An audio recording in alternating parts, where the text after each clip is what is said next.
Now I'm going to throw you a curveball. Let's say that you are working with 4K footage, but you know you need to deliver it and finally hand it in at either the DNX HD or you need to go through the QuickTime ProRes. Now, the way that you need to set this up is if you have already started to build out something. Well, let's go in, and I might actually just build this thing up poorly. So let's build it up wrong. This is the original 4K material, or UltraHD, I should say. If I right click on here and go and check out the properties, we can see that this is actually 3840 by 2160. I won't be handing in this at that resolution, so if I want to work with it, this is the way to go about setting up your sequence. Once you've got your footage and you drag it into this empty area, it will take on board the frame rate and the dimensions. You want to go in and change that. So go up into sequence settings, and change it to the DNX 1080p. So what that does now is it changes the dimensions, which are then locked, and it also gives you the correct preview file format. Now if you're on a Macintosh, then what you need to do is go into custom editing mode, and then you can go into the video previews and select from the list there to use ProRes. The one thing you do want to make sure though is that your frame size, horizontal and vertical resolutions are 1920 and 1080 respectively, and then also your video previews are set to a width and height of 1920 by 1080. So the one thing you want to be sure of is that when you add footage in and it looks like it's too big for the frame, it probably is. So if you select the footage and right click on it and set scale to frame size, that's going to make sure that the dimensions of the clip fit the dimensions of your sequence.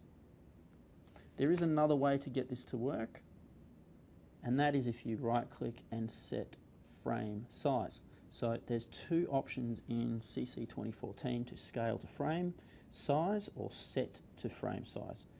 When you set to frame size, you're actually changing at the effect control scale level the scale of the image to fit to the scale and the dimensions of the sequence. And that's one way to go about doing it. If you want to go back and actually start using the pan and scan capabilities, then you right click on the clip and ask to not set to frame. Oh, you select the clip and you want to select the clip.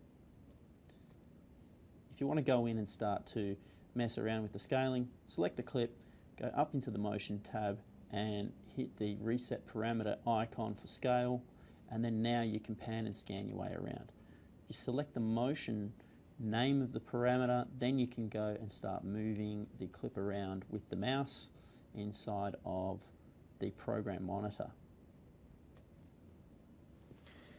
Now let's say you've already started to edit inside of a timeline that is set to 1080 progressive. So when you bring in material that's bigger, it's actually going to not fit. Now if for whatever reason you've gone and removed all of this, or you've started with a pre-designed yet blank sequence that you know that you want to edit because you've prepared for this, and you drag in the material, and then when you let go you get this clip mismatch warning. You can untick this always ask so you don't get that again, but if you do get it, just make sure you keep the existing settings, because what that will do if you change the sequence settings, it will change all the presets that you've made for the sequence and match the clip itself. So if you're using higher resolution clips but you've already set up your sequence, then keep the existing settings. And then that way, make sure under sequence settings you have still got the compliant editing mode, frame rate, frames per second time base, and the preview file format. all set up exactly as you know you need it to for when you export it out.